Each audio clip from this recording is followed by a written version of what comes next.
Breaking down the Clemson offense with Jason Priester from the Clemson Insider, with the Tigers hitting the field here the final week of February. Getting to the running game, Jason, there's always been that guy, Will Shipley, Phil Maffa, but for 2025, you're letting me know maybe running back by committee. Maybe somebody's got to emerge to become the guy. The Clemson rushing attack was 48th in the nation, and they got to a point, obviously, in that playoff game where they really didn't have a running back to give the ball to. Biggest question on the offense, coming into the spring. Who's going to be the lead back? Who's going to be the number 2 back? Phil Maffa's moved on, and Clemson's running game was kind of non-existent after he got hurt last year. It got to the point where they had to move Adam Randall to running back. Jay Haynes tears his ACL in the ACC championship game just as he's starting to come on. So, he's not going to be around in the spring. So enter this hotshot freshman, Gideon Davison, a big-time recruit out of Virginia. Helped them win a couple of state titles there at his high school. Set all kind of school records there, if I'm not mistaken. Looks the part. He's got all the tools. I know the staff's extremely high on him. I could 100% see him winning that job. The thing is, we saw last year, you got to have more than one back. Clemson kind of had Phil Maffa and nobody else last year. And when he got hurt, the running game just went down in a hurry. So you got to make sure you got more than one guy ready. I think this is a big offseason for David Azuimume, if I'm saying that right. He was a freshman last year, didn't see much time. Got on the field some against Texas, but I don't think they ever even handed him the ball. Going to be a big spring for Adam Randall, again, who's making that move from wide receiver to running back, see if he could carve out a role for himself. And it's big springs for a guy like Jarvis Green, who's been there a couple years now, made the big play on the wheel route against Texas.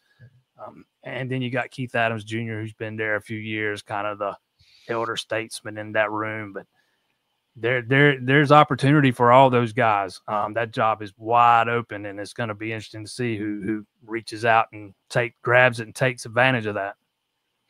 Randall is the one guy that did make some hay in the ground game against Texas with a couple of big carries in the playoff game. And looking at the wide receiver unit, since Randall's moving on to the running back position, you mentioned how Klubnik was able to keep Clemson in the game until about 5 minutes left against Texas. And that's the one thing that I took away from that game. I just thought it was remarkable that I'm looking at Texas and thinking they are significantly the better team. However, Klubnik's working a Houdini act, escaping pressure, making ridiculous throws, and Antonio Williams and TJ Moore in that game, they were exceptional, beating their guys one-on-one. And fortunately for Clemson fans, they're back.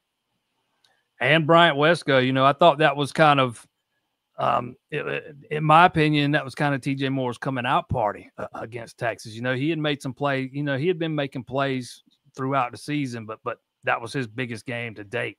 And to me, that's the guy that I think is going to take the biggest jump. We all know what Wesco can do. He can stretch the field. He's got that eye-popping average yards per catch, whatever it was. But me, TJ Moore is that dynamic guy that can do a little bit of everything. And you got Antonio Williams coming back for his senior season. You get Tyler Brown back healthy, who they really didn't have all last season, got hurt early. He ended up playing in 4 games, but very little, didn't get anything out of him because he was hurt when he was trying to play most of those games. So that gives you another weapon who was a big-time guy his freshman year. And then you had to transfer to the bunch, Tristan Smith, the big, long target. I think he's 6'4", if I'm remembering that right. Gives you a big guy, a big target that you could, or a big guy you can target into red zone. Kind of anxious to see where he fits into all this. But there is they've got some talented pass catchers there, man. If they can keep those guys healthy, this should be one potent passing game. Troy Stellato is one guy that got quite a bit of playing time at one point in his career. Still caught 25 passes and a touchdown at 10-plus yards per reception. He moves on. So does Jake Brenningstool at the tight end position after a nice, productive 49 catches, 7 touchdowns. And I believe he's at the NFL Combine this week. So where's the tight end position stand for 25? Yeah, that's another job that's probably going to be wide open. Olsen Pat Henry's played a good bit last year, played some the year before last. Used mostly in blocking situations. I think he ended up having 12 catches, but he's shown that he's a capable pass catcher if you need him to go out and do that. But there is a kid that redshirted last year, Christian Betancourt, big time talent coming out of high school that they are really high on. He might be hard to keep off the field. 6'4", 6'5", not quite as tall as Brenny Stool, maybe a little more athletic, but they're kind of in the same mold when it comes to the things they can do or the traits they bring in the passing game. As good as Brenny Stool was, though, I think Betancourt might even, his ceiling might even be a little bit higher.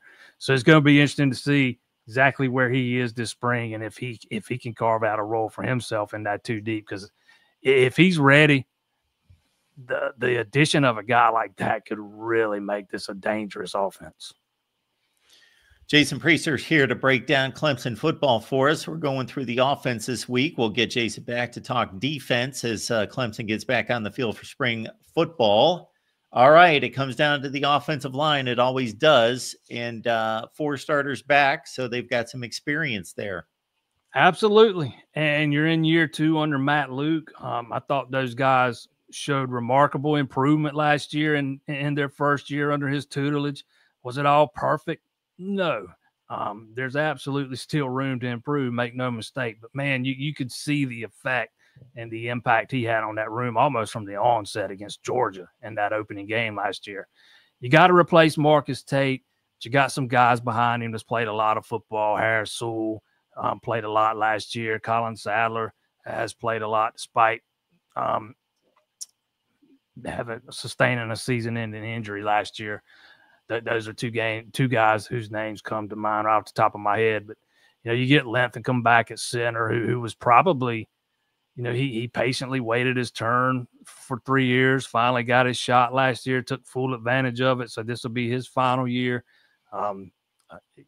Again, he wasn't all perfect, but I thought he was pretty solid for most of the year. You get both those tackles back, Tristan Lee and Blake Miller. Miller's probably going to be, a guy that goes fairly high in the draft when he enters next year. And then you get Walker Parks back, who's coming back for his 6th year. It seems like he's been at Clemson forever. Talking about a guy that was a big-time recruit coming out of high school. He's played tackle, he's played guard, so he shows off he has shown off his versatility in the past. A lot of experience returning with that offensive line, even for some guys that haven't started. They played a lot of games, 2 of them being the ones I mentioned a few minutes ago, Sadler and Sewell. And then you get Elijah Thurman back, who suffered a season-ending injury in his very first start. I think it was against Pitt, one of the first plays of the games, and he goes down with an injury after he had just killed it the week before when Tristan Lee went down and they had to slide Thurman in at left tackle. So there is a lot of talent there, a lot of depth there. Matt Luke's got a lot of pieces to work with. That should, I think Clemson fans should be encouraged by what they saw out of that group last year. All right, Jason, we appreciate you breaking things down for us. And again, we'll have you back to talk defense and special teams. And you're going to be able to show up at spring practice here in the next few days, right?